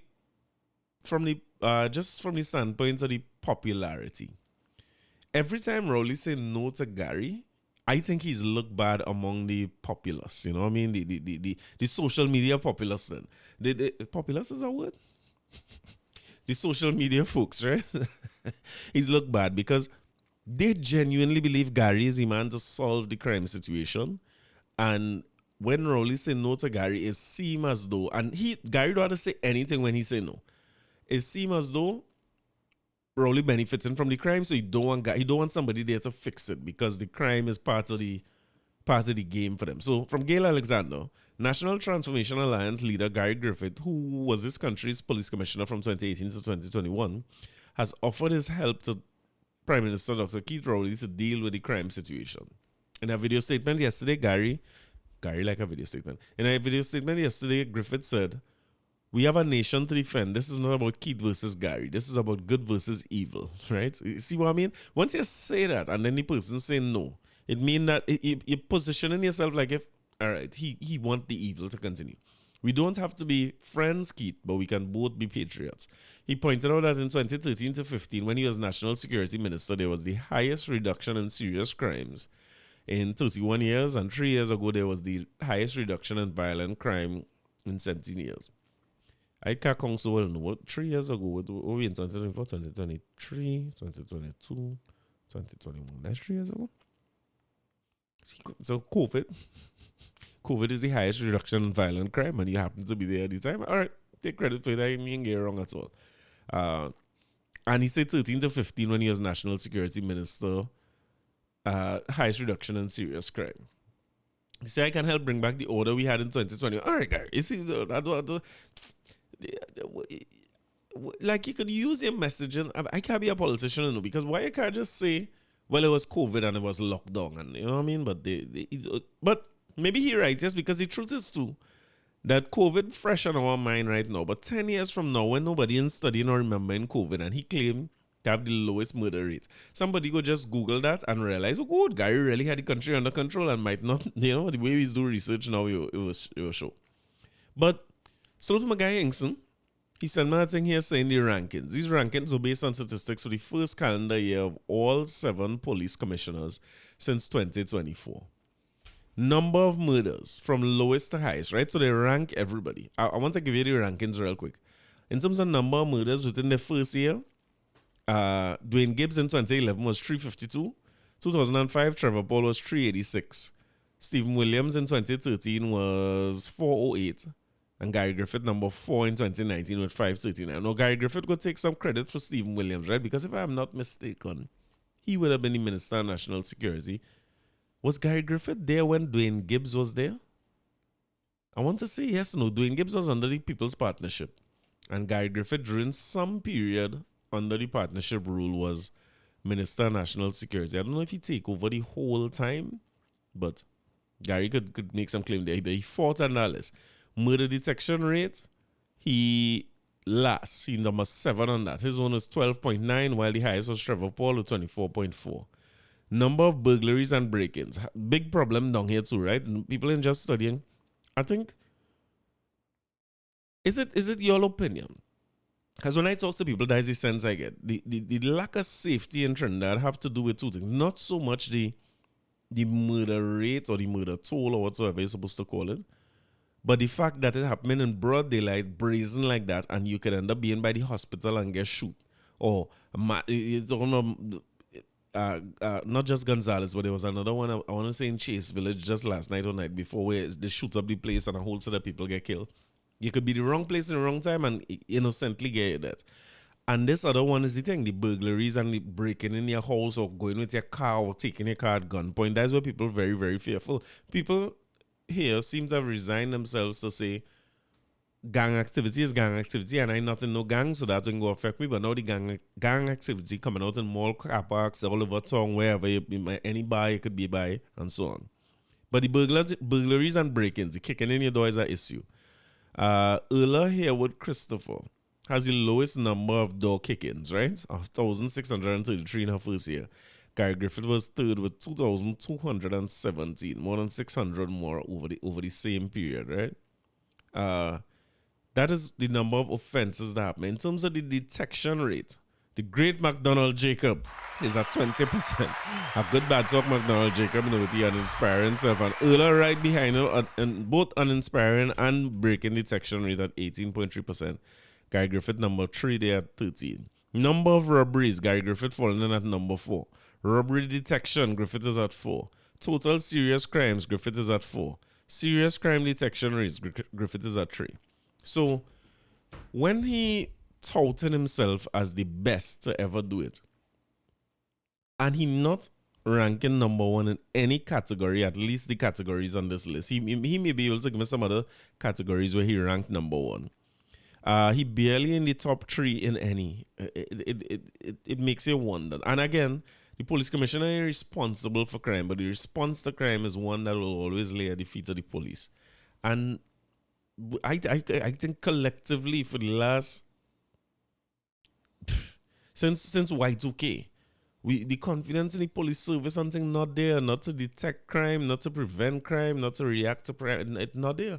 And I'm not sure that is the commissioner or any one policeman to blame. It's for it to be lasting so much years and be such a problem for so much. On this list, it's a bright people, white people. It have every kind of person, everybody on the list, man, woman, and child. Nobody can seem to go in there and solve this problem as police commissioner. So it had to be systemic, right? Where we had to relook at the way police hired, relook at the way police deployed, look at policing again, which I remember Gibbs and Iwatsky saying. Gibbs and Iwatsky said that we don't have enough police for man to be sitting down in station whole day and playing roomie and these kind of things, or whatever it is be doing in the station when they have no car or nothing like that. And he was trying to set up a precinct type thing where you have major police posts or precincts, and the police get the cars that they equip, because the police driving a regular commercial and police driving a RAV4 and them kind of thing, it can't be good. So Gary offer himself, whether them stats have anything to say with anything about him being number 1 or not, Gary offer himself and he say, but I want you to remember that Gary and Rowley is not just like political differences. Rowley is accusing Gary of wrongdoing and having to go to court for the whole FUL situation, right? It's not just two men who can't get along, right? So he say, I just want to take a step back where from K. Marie Fletcher in The Guardian, the PM condemns murders and wants public help to fight crime. Prime Minister Dr. Keith Rowley says the time has come for the entire society to review its relationship with the criminal elements in the country. Speaking out against Sunday's quadruple murders, which began in Gonzales and ended at the Port of Spain General Hospital, Dr. Rowley called for the public's help to fight crime and appealed to people to share pertinent information through anonymous channels available. While offering condolences to the families and victims via statement on his social media, Rowley said the government stands ready to discuss Sunday's mass shootings with similar initiatives with the opposition, if only they will see it as their job. He added that he expected swift processing in the court system instead of managed automatic delays, which also helped to close the revolving doors. The Prime Minister was responding to the killing. So the same thing we spoke about last week with the killings was in the hospital. Well, that started in Gonzales and ended with the slaying of an individual in the hospital, right? So Rowley's basically saying he need help from the public, but pretty much any of the 1.34 people we have here, any of them 1.3 million people except Gary Griffith. If the opposition come, we could work with them. We see how that turned out before the operation. Must be last year. The opposition and Prime Minister was supposed to meet and the whole crimes. I don't know what become of that. So even as we talking about police being a systemic issue, it seems as though the politicians and the politics, or those who governing and making the laws, that as systemic as it gets. You know what I mean? We still in the same position and we gearing up. We gearing up for election here, and I don't see anything. But I mean, if nothing else, railroad paving, right? Gotta give them credit for that. It's smooth sailing for ambulance when innocent people get shot and them thing. At least the ambulance go reach the hospital fast. Well, this is why I don't talk about crime too much, you know. I really just come to line up a few Soca Stars songs that I could play for you throughout the episode. A few of them. Well, it have one fellow who almost synonymous with Soca Star. Probably because he was the first winner, right? And is a man who nobody can forget. One of the biggest songs. And I want to tell him to, you see, Fireball, we miss Fireball in the mix for Carnival. Carnival better when people like Fireball outside.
Then we win Soca Star with, right? So we got to take in a few.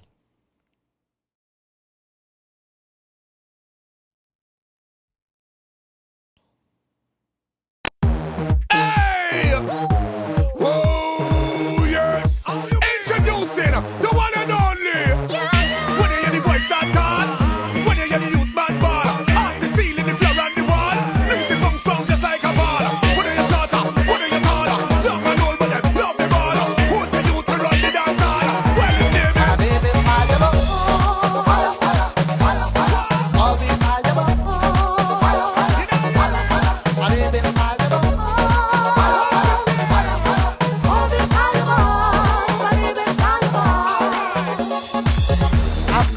This song by telling you the way I am. I've been in love with music ever since I was 1 year young. The more fight dog I get, the stronger I will become. Soon the world will know who I am. Yeah, my baby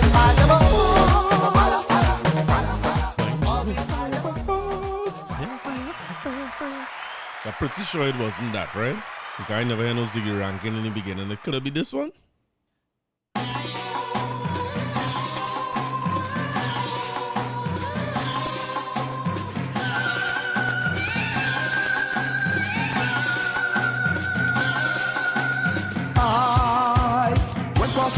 Just the other night, end up seeing this girl who was looking so nice. I decided to give she a bite, get myself some sweet wine. Then a big strong young man comes standing by my side. When I look at the face, I see water running out the eyes. And to my surprise, man pull out a long knife. I rush around for my life. Same pretty girl was his wife. That night when I reach home, I sat down by myself and wonder. Look at that one dance on a stranger. Could I make him down 6 feet under? Could I define myself if he did come alone? He come with 2 hands at the partner. But the time when I telling myself I say if I was surrounded by danger, all around me was danger. All of surround from danger. Time so dangerous. All around me was danger. The voice I thought danger. All because of a stranger. Things get dangerous. Danger, danger, danger. All around me, danger, danger, danger. The fight center, danger, danger, danger. All around me, danger, danger, dangerous. Then the next week I decide to go down by me good friend. While me and Sheila and I end up seeing 2 men, but I recognize one of them, so I suspected no problem. Then I noticed 2 of them head in my direction. When I make up my mind, I don't inform no mass man. Something long and shine in one of them hands. Wait for the next 15 seconds. I run fast as a turbo lawn.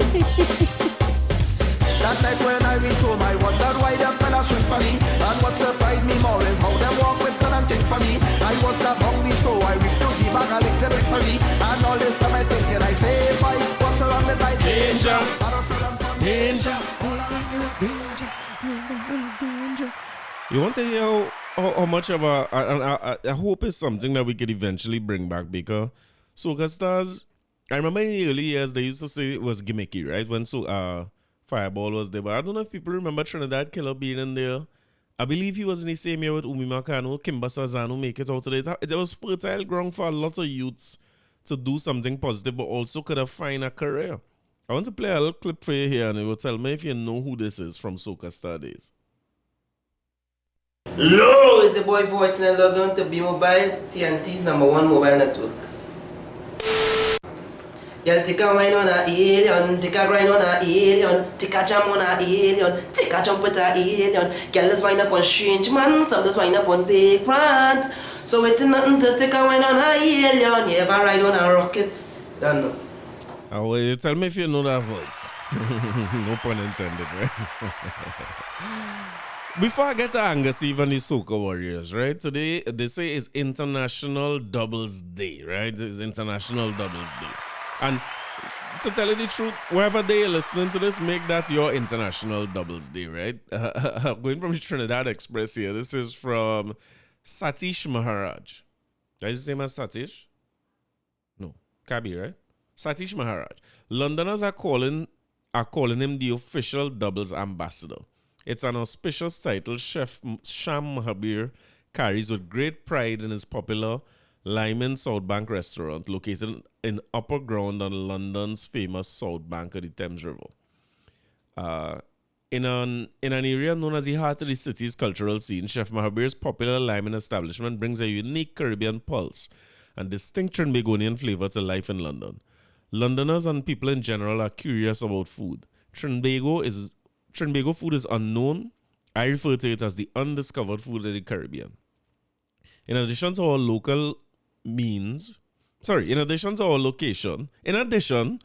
location, means we get many United Kingdom and international tourists, and people love trying new food. Mahabir quipped during a WhatsApp exchange with Kitchery recently.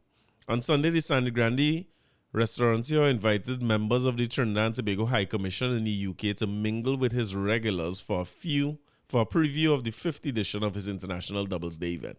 Chef Mahabir served his guests classic doubles as well as versions with Murtani, curry chicken, curry goat, and masala fish. I don't find all this other goats and things doubles, but we wait here. Among the guests were Trinidad and Tobago Minister of Works and Transport Rohan Sinana and Vishnu Danpal from the former High Commission for TNT to the UK. As the creator of International Doubles Day, I feel proud that I am bringing awareness to our humble and beloved street food, said Mahabir, who hosted the 1st edition of the annual celebration in London in 2019. Kitchery was there on that May 30th to observe and report on the small celebration in the old Spitalfields Market in London 5 years ago. Since then, his brainchild has picked up virtually everywhere doubles is sold, including New York, Miami, and here in TNT, where its celebration aptly coincides with Indian Arrival Day. It makes sense. It makes sense. Now, I have some gripes about doubles as a market, as an industry, as a business, that I feel like to have doubles as street food is great. The backstory of doubles, where somebody riding on a bike or set up a spot and selling what you call single barrel. Or they say it starts off with chana alone, and then they add a little barrel to make some to it, and then people used to ask for a double and it become doubles, and it's stuck now. That is a part of the identity of Trinidad and Tobago. You will hear many, many people who come here from all walks of life. Vloggers, YouTubers, artists, business people. They come to Trinidad, they say, well, I officially I try a doubles, you know what I mean? And just to take a step back, right? The design of that airport that has Starbucks in the middle of the atrium, but doubles quite outside, tells you a story about how we value ourselves and what we have, right? But anyway, I digress. The idea behind doubles and what it means as being a part of our culture. Always wonder why the doubles market or the doubles vendors or the doubles entrepreneurs like failing to evolve, the evolution of it. I guess men making enough money. Yes, you see all that sort of old talk and thing about theory and that sort of book sense and thing about that we used to come here and talk about every week. If I set up a doubles cart and I'm making enough money, what the hell I listen to a man who comes to talk about who never run a shop before? But I just feel as though there's no single doubles in the country yet where the bag branded. When I buy KFC, everybody knows KFC I walk in with. When I order Subway, people know it's Subway. The bag, see-through, and the paper had a name on it. There's no doubles in the country that I know. They go correct me if I'm wrong. Well, simple things like the brand. Remember the same baking room thing we start off with, right? And why the student contribution in class was so important, where KFC is such a big, reputable, established brand that while they might take a hit if something go wrong, they're not going to close down. I wonder sometimes about the branding only being on the doubles box and on the jersey and thing. And I wonder if people, they have a thing they call it doubles factory.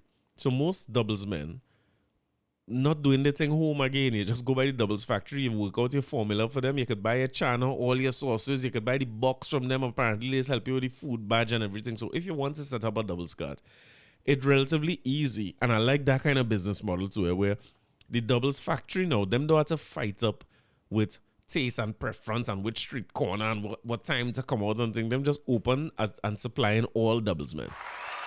I like it a lot. Let me give credit to Darren's doubles, right? I hope I didn't forget to talk about it. I think I had it on the list on some week and I hope I did talk about it. But I saw them in the new, on the southern side of El Socorro, where they have a Starbucks there and they just put up extra foods. In the car park, they pull up a day and I'm hungry and I see Darren's have a spot. If I'm not mistaken, somebody had messaged me, I believe, if it's not Randy Sudar Singh. People tell me stop saying their whole name here, but I'm not a young man. But somebody was telling about Darren's doubles before. But I went there and I was glad to see number one that they're taking links, right? And we're not depending on having to get cash to go for the double. I find it so backward. You could pay links and tap by them easy and pay a bill and cut. And they had a little more than just a doubles cart. They had a little bit of a, I want to say it trending towards a small restaurant, right? At least they had a proper counter. They had a proper thing for you to sit down and eat if you want to sit down and eat. I know all you're going to say, there are 1% in and a bougie and thing, but it's so much easier if you could sit down and eat a doubles and you stand by the side of the road fighting up. I'm a clumsy fella, you know, so I just feel like why we don't have things like doubles to have a dine-in type establishment where you could get your doubles in a different kind of setting and environment to order doubles. I was talking about Baking Room and them. I use Food Drop a lot. And I order from anybody on Food Drop could get my money because the food coming home here. The delivery little expires, just close one eye and buy it, right? But I ain't driving quite out the road if I don't need to.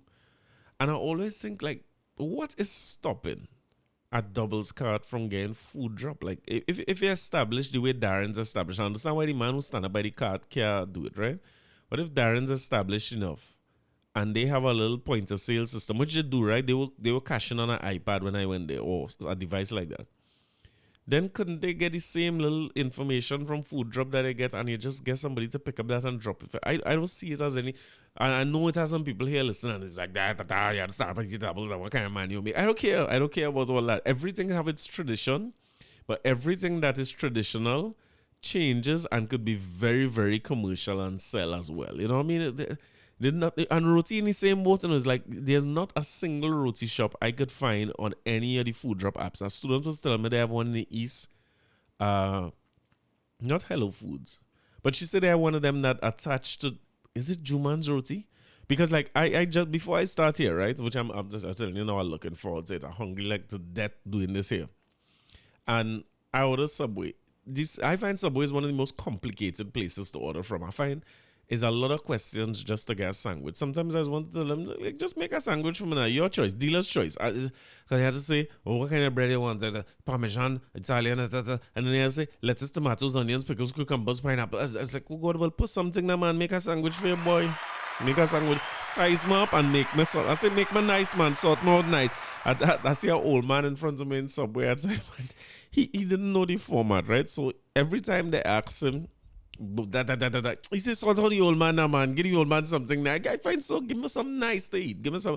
You working in a restaurant, like when you go somewhere and you tell the waiter, well, what would you recommend? As a matter of fact, I'm doing that next time. Watch out for me by Subway. I'm going to say, they say, honey oat, Parmesan, Italian. I say, what would you recommend? And they say, lettuce, tomato. I say, what do you recommend?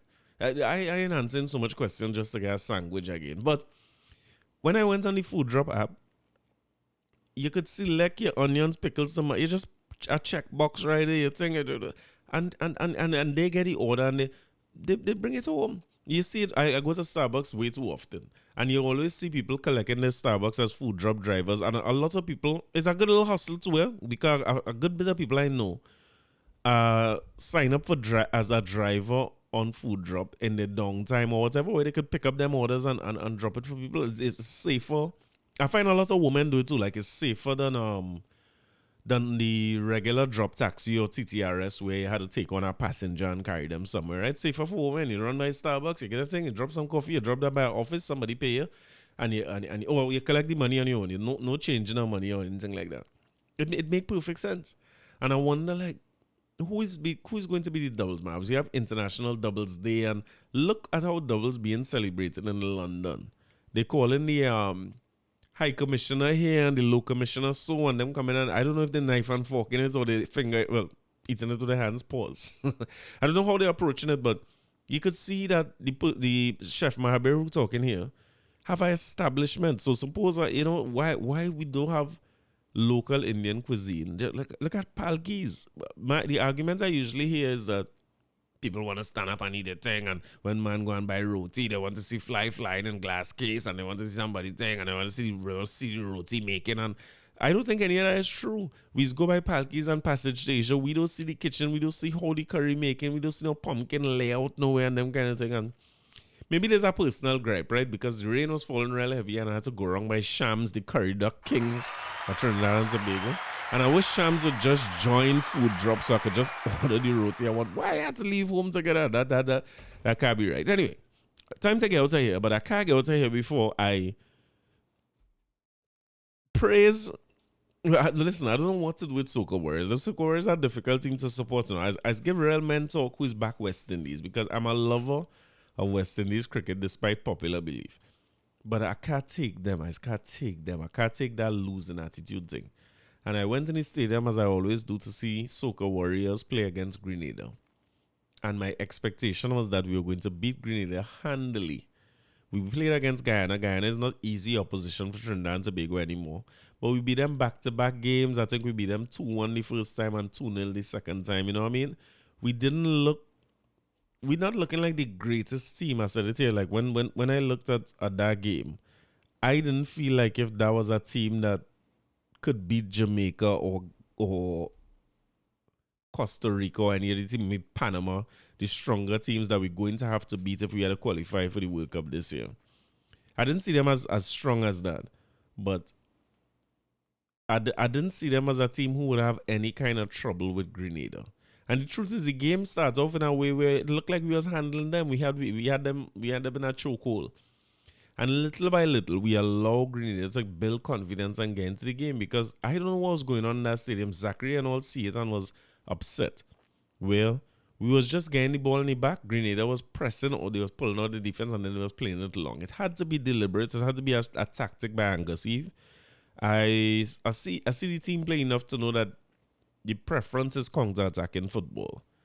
But I always feel like it works well. Like I remember we had to beat the States here by a big margin to get for a chance to get into Copa America or World Cup or something like that. And I think we beat them 2-1 or 3-1 in the end. But counter-attacking is how we beat them, if I remember right. I seem to remember them playing a little bit of a game where the US was coming at us and we sit back and we counter-attack them and we catch them a couple times on the counter. And we have a couple of very quick strikers who could do that. It clearly was not working against Grenada. It wasn't working. We had no midfield. There was no attempt to play through the midfield at all. And we was just booming it up there to the strikers and hoping for the best. And we come and concede a goal through a penalty that looked a little dodgy. And then a second goal where, like we were still, they say the time you concede is when you just score or you just concede. Well, that's exactly what happened to us. We was looking a little flat. And we come and get next goal. Credit to them, they fight back to 2-2, which is another trend on the Angus Eve where it's heart attack football. We can't win no game easy. It always has to be close and it's a fight. So we leave the 2-2, and people was upset, including myself. It's like, dude, why we can't just make this easy? But in fairness to them, they went to St. Kitts and they play against Bahamas, who threw us out of the World Cup some time ago. I want people to remember that we was in a group with Bahamas and Puerto Rico and we couldn't get out of the group. But salute to the Soca Warriors who did what needed to be done against Bahamas and hit them a quick, it was 6-1 or 7-1. I think it was 7-1 in the end. Bahamas looked very much like a schoolboy team. Them fellas now come from work. It had a man feeling shut and tie, still he now taking off his shut and tie. They never look good. They look like a real schoolboy team. But the truth is that I've seen Trinidad and Tobago play against teams over the last 10 years who's schoolboy teams and still can't score. So we do what was needed. Salute to Angus, salute to Aubrey David and the whole Trinidad and Tobago team, because at least what had to be done was done. And we said 7-1. We don't have to see them again till the next year for World Cup qualifying. I'm kind of grateful for that too. I need my heart to resuscitate. I need time to breathe and catch myself. And as Angus Eve said, the team ain't gelling right yet and things. So if it is he need the team to be together for a little longer for them to gel better, then let that be the case. We have a year. We have a few other tournaments in between that year to start looking good. But at this point in time, I do not think that team has what it takes to beat bigger teams in CONCACAF. They're looking a little, and by a little I mean very, very suspect. And I'm not sure where goals will come from. I'm not sure where goals will come from against these stronger teams, because without a midfield and thing, it will be bad. So that's where we are. Salute to them. We second place to Costa Rica in the group. the second place in the group going forward to the next round of qualifying. And as I say, World Cup 2026 is the name of the game. Now, I started this episode with some tune from Duke, right? Did I? I think I played Duke, yeah, Thunder. And I want to end this episode with a couple of my Duke favorites. Every now and again, I was just driving in the car the other day with Stacy, and that Thunder come on. And I forget how much of a vibe that Duke Thunder is. And there's another one I want to give you. There's a complete vibe too from Duke.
I'm going to close with the one that I feel is the sweetest Duke I know, right?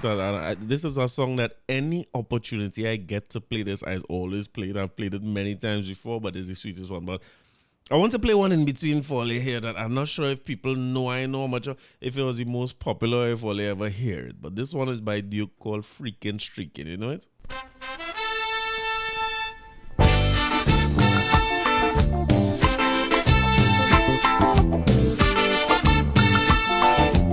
You had to listen to lyrics now, eh?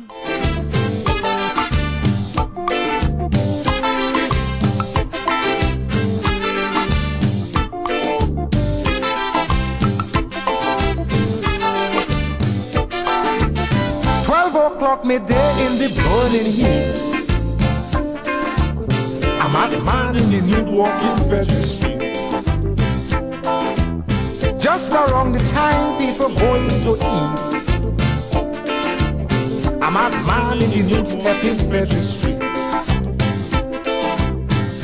I turn my head left, I turn my head right. I can't see not one policeman inside. Traffic jam from Park to Salvatore. People making smoke ladder fighting to see. Well, look here, some girls turn their face, some cover their eyes. One say bar he waist, and next one say wine. A lottery vendor with us all 6'10", say she know the fella from way back when. Take a towel and throw it wrong the waist, please. She husband say no, let the man take breeze if you see him. Streaking, freaking, what were you doing? Freaking, streaking, look how we posing. Streaking, freaking, look how we walking. Freaking, streaking. But it's big, big commotion now in the town. People running up, people running down. A taxi driver stretching his neck to see. Running car right inside Barrage Jewelry. Mistress McIntosh, a big socialist, say my gosh, heaven, what is this? I don't believe a big man walking about this way. I just feel it's a damn skinny have one day. That day was coming in a magnitude, all spectators well dressed, this man in the nude, the ladies inspecting from head to toe, some saying oh my, and some saying oh oh. This time the madman like he love the publicity. If you see how he making the gallery, if you see it, freaking, freaking, look how he posing, freaking, streaking, look how he doing. Streaking, freaking, watch how we walking. Freaking, streaking. If you see the crowd, you can't stick a pin. Some laughing aloud and some giggling. A fella thief a jeep and driving away.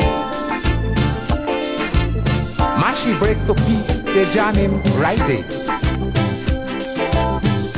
A woman nearby, they call Madam Trim. Take off she head tie to cover it. Put this round your waist, man, have some respect. In the head and the tie around his neck.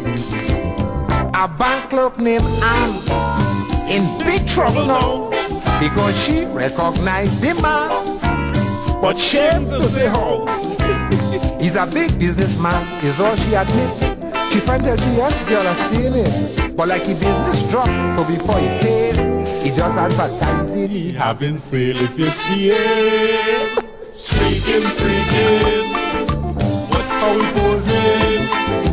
Freaking, streaking, look what we doing. Streaking, freaking, look how we laughing. Streaking, streaking, What you we moving? And streaking, freaking. What you moving? And he freaking, streaking. The only man to win 4 Calypso Monarch back to back to back to back to back to back. How much ever make up for, right? I ain't so good with the counting. You know that already, right? But this one to me, and the freaking streaking, I mean, the music behind that is a nice piece of music. I hope you enjoy that. If you didn't know it, now you know. What was I going to say like Daniel? Last one on the list, and I will see you all next week. I'll leave it all with this, right? As I say, I'm looking at weather forecast and thing, and I'm seeing where it's tropical wave or storm or whatsoever it might be. And you know what I mean? We had to buckle up, stay safe, you know what I mean? All in the low-lying areas where it's flood. If you could work from home. Secure Batney Hatch. If I was just do Hatney Batch or Batney Hatch. Whichever one of the ones you had to do. Stay safe and stay clean. This is a long week, right? We're working for 5 days this week. We're working whole week. I know next week we have a short week again, you know what I mean? It's holiday land, you know? It's a holiday land joke. But I want to leave you with this one, which again, any chance I get to play this, I will. This song is named Work It Up by the great Kelvin Pope.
this thing that you're doing, you don't know what you're causing. Feel me heart all beating. Oh God, oh, don't whine if you're whining. You hear? Walk it up for me. Work it for me. Girl, do the thing for me. Make it swing for me.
Shake it for me. We'll see you all next week. Bye.